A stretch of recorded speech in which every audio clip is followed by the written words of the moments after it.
Bonjour à tous, petit épisode où je réponds à vos questions. 4 questions aujourd'hui qu'on me pose régulièrement ou que je vois qu'il y a un besoin de réponse pour les débutants qui débutent en bourse ou qui se sont déjà lancés mais qui n'ont pas toutes les informations. Voilà, je commence avec qu'est-ce qu'il y a dans un ETF World? Oui, parce que un ETF World, le mot World est un petit peu biaisé. On va voir pourquoi tout de suite. Un ETF World, vous pouvez penser que c'est investi sur le monde entier. Et on va voir que ce n'est pas vraiment le cas. Regardez les positions. On a effectivement 69% d'actions américaines. D'ailleurs, si on ajoute le Canada, 2,82%, on est à 72% environ d'actions d'Amérique du Nord. Il faut bien prendre ça en compte quand vous investissez, que ce soit sur PEA, CTO, une assurance vie ou quoi que ce soit. Quand vous prenez un ETF Monde, un ETF World, vous n'avez pas de Chine, vous n'avez pas d'Inde, vous avez très peu d'Europe au final, vous avez très peu de Japon aussi. Vous avez que 5,4% de Japon. Hein. Bon, là, j'ai pris un ETF très large, un gros ETF, hein, le iShares Core MSC World. Vous voyez, une taille du fonds énorme. C'est un ETF sur CTO, mais voilà, c'est un petit peu la même chose. Il y a 1322 positions. Voilà, c'est ce qu'on dit souvent dans un ETF World, il y a 1500 positions. Mais voilà, les positions sont vraiment concentrées sur les États-Unis. Il faut bien avoir ça dans la tête. Il faut bien le savoir. Ensuite, on retrouve quelques européennes. La Grande-Bretagne ne fait plus partie de l'Europe, mais voilà, ils sont là, 3,43%. C'est vraiment peu. La France ne représente que 2,4%. La Suisse, qui est juste derrière, vous voyez, l'Allemagne. On a un peu d'Australie aussi. Pays-Bas, Irlande, voilà. Puis 8% d'autres, Italie, Espagne, les pays de l'Est, etc. Donc voilà, c'est vraiment à prendre en compte. Et quand on regarde les 10 premières positions, qui représentent quand même 28% du total, hein, des 1322. Donc vous voyez, quand 10%, enfin 10 positions représentent 28%, ça a beau être un ETF, on est quand même concentré. Et on est concentré sur quoi? Évidemment, sur la tech US, hein, Nvidia, Apple, Microsoft, Amazon, Broadcom, Alphabet, Meta, Re-Alphabet, parce qu'il y a deux alphabets, il y a une A et une C, c'est juste une histoire de droit de vote, donc il faut accumuler les deux. Hein. Enfin, il faut cumuler les deux. Là, les 1,99 se cumulent avec les 1,68. Donc au final, Alphabet, c'est la troisième ou quatrième position. Hein. Je crois que maintenant, parce que là, ça date du 30 octobre 2025, ça n'a pas été mis à jour. Mais maintenant, Alphabet, je crois qu'elle est passée devant Microsoft et c'est la troisième position. Donc voilà, c'est que de la tech. Hein. Il y a Tesla et JP Morgan qui est la première, on va dire, non-tech, la première bancaire. Parce que oui, les secteurs, voilà, regardez, technologie, 30%.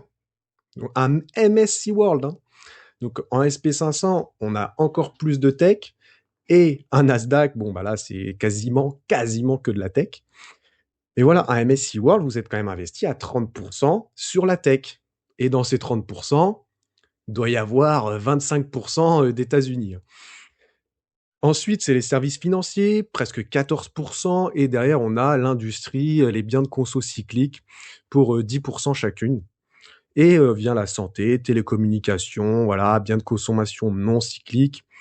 L'énergie, vous voyez, l'énergie ne représente pas grand-chose dans un ETF World. Pour le moment, bien sûr, tout ça évolue. Hein. Ce n'est pas fixe du tout. Ça évolue vraiment chaque mois, chaque année. Donc, c'est intéressant de suivre l'évolution. Et les matières premières, fournisseurs immobiliers. Voilà, bref.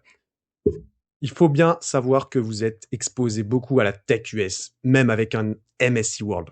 C'est pour ça que quand vous me prenez un World, plus un SP500, plus un Nasdaq, vous faites un triple overlap sur toutes ces actions, c'est pas nécessaire.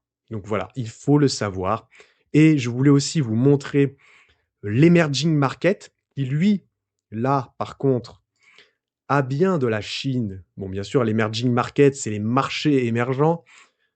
Là, vous allez vraiment diversifier d'un ETF World.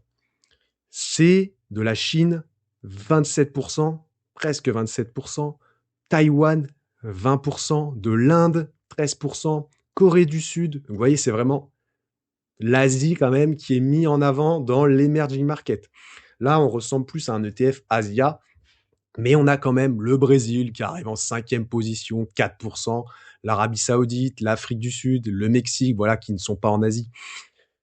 Les Émirats Arabes Unis, ça fait quelques petits pourcents quand même hors Asie.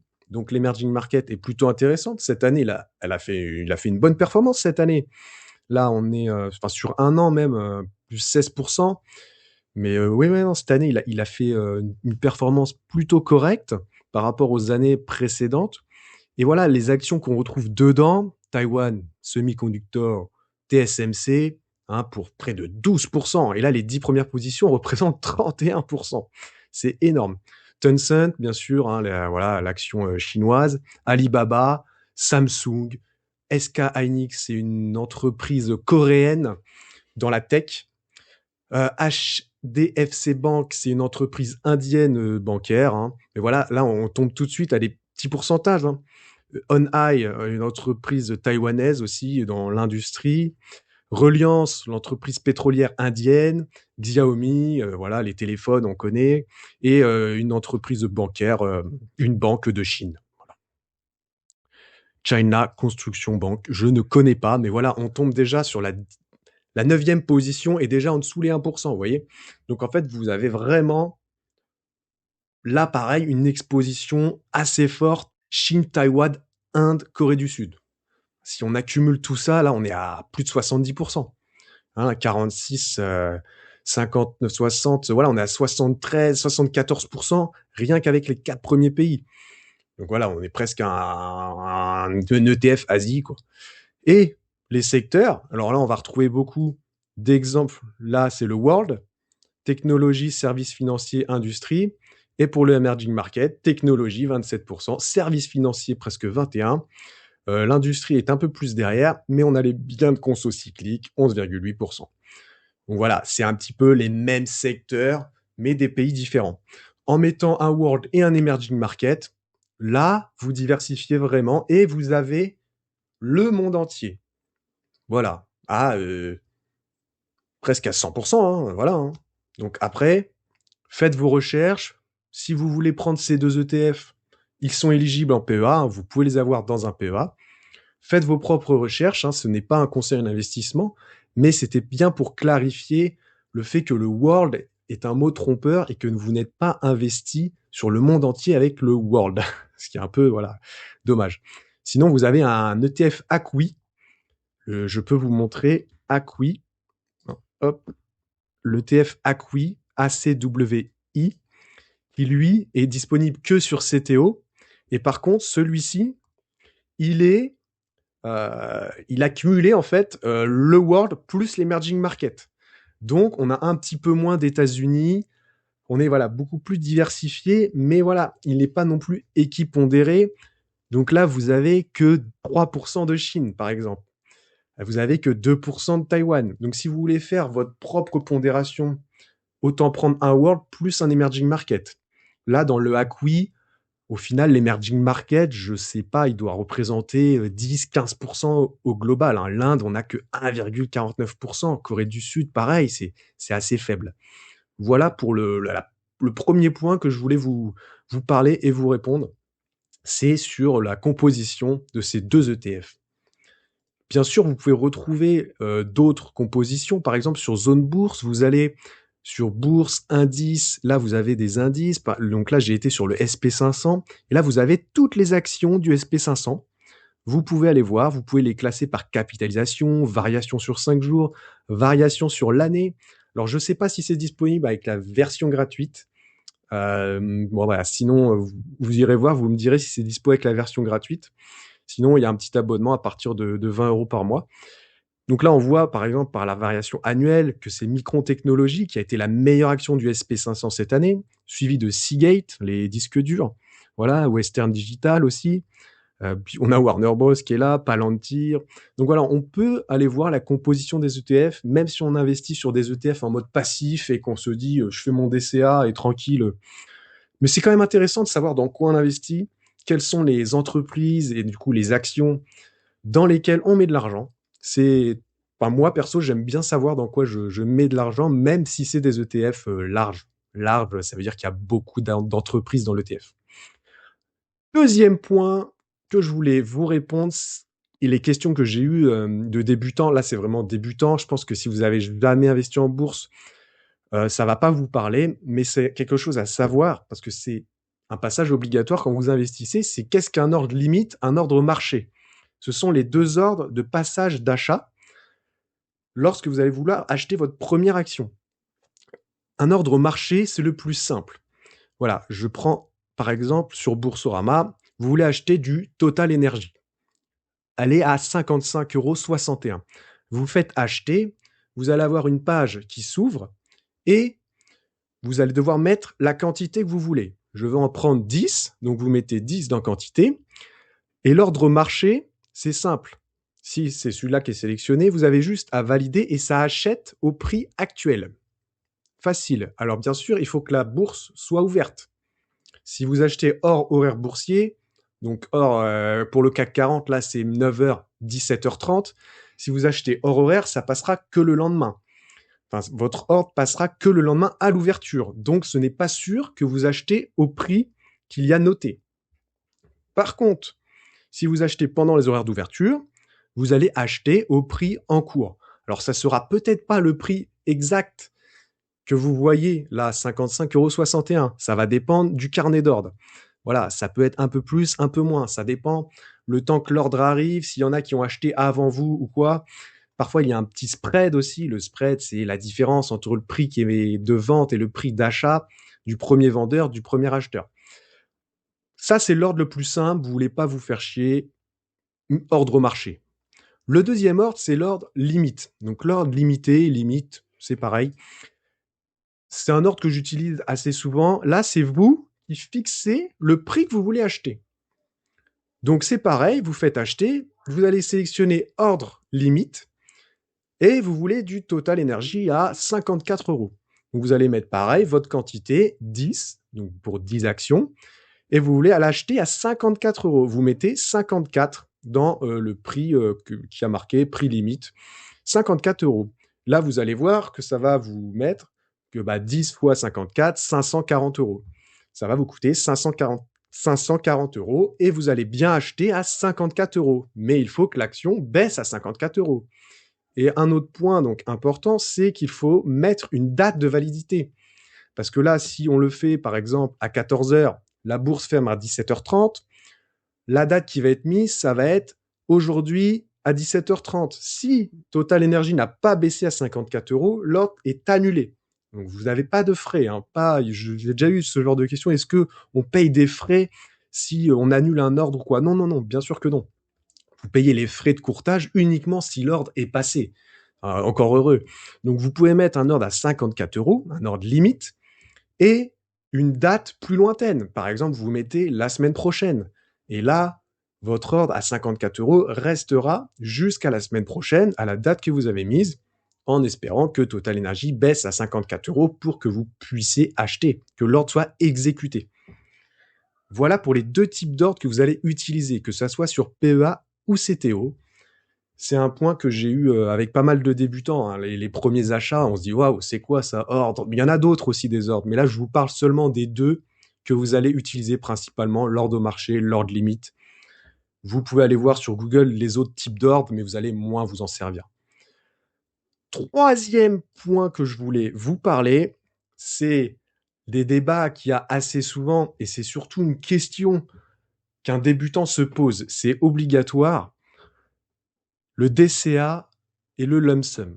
Alors, pour ceux qui découvrent vraiment, vous allez me dire qu'est-ce que c'est que ça? Qu'est-ce que le DCA déjà pour commencer? Et qu'est-ce que le lump sum? Alors, le DCA, c'est très simple. Vous achetez tous les mois, ou toutes les semaines, ou tous les 2 mois, ou tous les 3 mois. Il n'y a pas vraiment de date précise, mais on va partir sur tous les mois pour que ça soit simple parce que c'est souvent ce qui est fait la plupart du temps par les gens. Quand ils reçoivent leur salaire, en fait, vu qu'on est payé mensuellement en France, tous les mois, vous mettez la même somme sur le même actif. Donc, on parlait de l'ETF World tout à l'heure. Vous mettez 200 euros par mois, tous les mois, dès que vous recevez votre salaire, sur un ETF World. C'est un DCA. Vous vous occupez pas des variations de marché, que ça baisse, que ça descende. Vous investissez. Le lump sum, ça va être l'inverse. Si vous avez, par exemple, un livret A qui est plein et vous vous dites, tiens, ça serait bien que je commence à investir, et vous vous dites, je vais investir 10 000 euros, mais est-ce que je les mets d'un seul coup ou pas? Le lump sum, ça va être ça. Ça va être mettre ces 10 000 euros d'un seul coup. Donc, vous allez investir une seule fois, demain, par exemple, sur le MSCI World. Vous mettez 10 000 euros d'un coup. Et j'ai bien aimé ce petit récapitulatif que j'ai trouvé parce que ça résume un petit peu. Donc, alors après, c'est vraiment selon l'aversion au risque de chacun. Et il le montre un petit peu là dans la volatilité donc émotionnelle. Et c'est vraiment comment vous le sentez. Il n'y a pas de réponse. C'est vraiment selon le profil des gens. Moi, j'ai déjà fait des lump sum.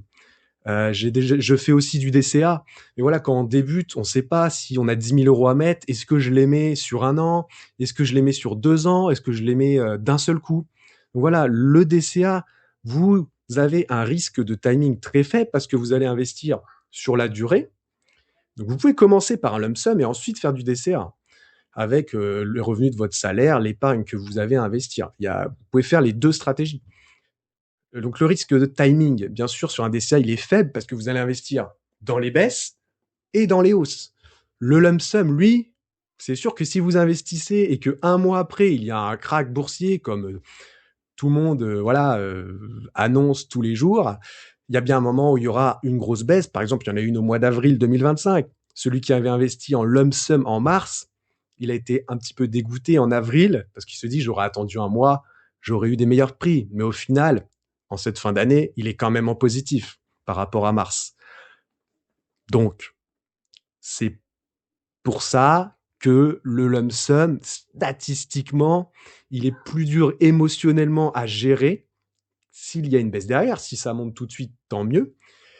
Mais statistiquement, en rendement potentiel, il est supérieur parce qu'on a investi. Et quand on est investi, voilà, il faut mieux être investi que de regarder le train passer. Mais voilà, il faut savoir quand même gérer ses émotions et c'est pour ça que la volatilité émotionnelle sur un DCA, elle est faible parce que vous vous fichez de si ça monte ou ça descend. Et sur le lump sum, elle peut être forte s'il y a une baisse derrière. Hein. Il n'y aura pas tout le temps, dès que vous investissez, une baisse derrière. Ceux qui font du stock picking, qui achètent des actions souvent, savent très bien que des fois ils achètent, ça baisse derrière, des fois ils achètent, ça monte. Voilà, c'est comme ça. La discipline requise, par contre, sur un DCA, elle va être élevée. Alors, il y a certains courtiers qui vous permettent de faire du DCA automatisé. Donc là, la discipline, on va dire que c'est élevé parce qu'il faut suivre quand même. Il faut suivre vos investissements. Mais voilà, ça reste quand même. Faut pas oublier. Si vous le faites manuellement, il faut pas oublier de le faire. Si vous commencez à le faire 2 mois d'affilée, ensuite pendant 3 mois vous faites rien, vous recommencez tout ça, ça va être un DCA un petit peu perturbé. Et le lump sum, bon, bah, ils mettent discipline moyenne. C'est vrai, bah, vous investissez une fois et après, vous n'êtes pas obligé de regarder tous les jours votre portefeuille. Hein. D'ailleurs, ça, il ne faut pas le faire parce que ça, enfin, surtout si ça vous intéresse pas plus que ça la bourse et que vous investissez juste pour l'aspect rendement, faire grossir votre patrimoine, vous n'êtes pas obligé de regarder tous les jours les cours. Ça peut parfois vous faire des erreurs émotionnelles parce que c'est l'émotion qui joue. Donc, il dit que c'est idéal pour les débutants et les prudents, effectivement, et le lump sum intermédiaire offensif. L'horizon conseillé, bon, bah ça, oui, ça dépend vraiment des gens et des projets des gens. Frais de transaction potentiellement plus élevés, oui, alors potentiellement, parce qu'au final, en lump sum d'investir 10 000 euros, vous allez avoir plus de frais de courtage, parce que c'est un pourcentage sur un PEA, par exemple. Après, sur CTO, parfois, c'est des sommes fixes. Donc là-dessus, voilà. Bon, après, c'est pas les frais qui feront la différence sur ça. Et voilà, flexibilité psychologique. Le DCA, c'est plutôt excellent. Si vous voulez augmenter la somme que vous mettez, parce que vous avez une prime, quelque chose, vous pouvez augmenter pendant quelques mois la somme. Vous pouvez voilà faire des alternatives au DCA aussi. Donc ça, c'est les questions qu'on se pose vraiment quand on est débutant. Hein. C'est voilà, le DCA ou le lump sum. Dites-moi ce que vous avez fait quand vous avez démarré en bourse, si vous avez fait du DCA ou du lump sum. Moi, j'ai fait un lump sum et ensuite j'ai continué avec du dessert. Dernier point que je voulais vous parler, là, ça concerne les jeunes, les jeunes de 18 ans à 25 ans qui sont encore chez leurs parents et qui ne peuvent pas ouvrir de PEA parce qu'ils sont encore fiscalement avec leurs parents, donc ils n'ont pas de numéro fiscal. Vous pouvez quand même ouvrir un PEA. Alors là, j'ai pris l'exemple de Bourso, mais il y a peut-être d'autres courtiers. Renseignez-vous. Je sais que Boursorama, Boursobank fait le PEA jeune. Donc le PEA jeune, c'est pour les 18-25 ans. Et vous pouvez mettre de votre poche jusqu'à 20 000 euros. Voilà, vous pouvez déposer 20 000 euros, alors qu'un PEA normal, c'est 150 000 euros de dépôt. Et on me demande donc qu'est-ce qui se passe ensuite? Est-ce que je peux repasser sur un PEA normal, etc. Oui, bien sûr, vous pouvez passer déjà à 26 ans, ça passe sur un PEA normal directement. Voilà, vous pouvez aller voir les conditions hein, sur Boursobank, il y a tout un chapitre, vous voyez, sur le PEA jeune, vous pouvez aller voir. Bien sûr, ça garde les mêmes règles qu'un PEA normal. C'est vraiment juste avoir entre 18 et 25 ans et c'est si vous êtes chez vos parents que vous n'avez pas de numéro fiscal en fait. Voilà, vous pouvez quand même commencer à investir sur un PEA en mettant 20 000 euros si vous avez 20 000 euros. Hein. Si c'est moins, c'est moins. Et si c'est plus, bah vous ouvrez un CTO. Ah, avoir les deux, c'est toujours complémentaire. Hein. Comme je le dis, PEA et CTO, il n'y a pas de guerre, les deux sont complémentaires. Voilà un petit peu pour ces 4 questions-réponses. J'espère avoir apporté des précisions encore et avoir répondu à certaines questions que des débutants se posent. Et j'espère que ça va vous aider à vous lancer en bourse. N'hésitez pas à aller voir mes autres vidéos. Hein. Je l'ai fait tier list sur le CAC 40, tier list sur 50 actions US, EU. J'ai fait des partages de portefeuille. Voilà, je fais des vidéos d'actualité boursière aussi sur ce qui s'est passé pendant la semaine. Et voilà, des vidéos d'éducation financière avec les 10 erreurs à ne pas faire en bourse, par exemple. Ça peut vous servir si vous êtes un débutant. Voilà, j'ai apporté quelques précisions sur tout cette thématique hein, d'éducation financière. On se retrouve en 2026 pour du nouveau contenu. Je vous dis bonne fête de fin d'année à tous. Ciao tout le monde.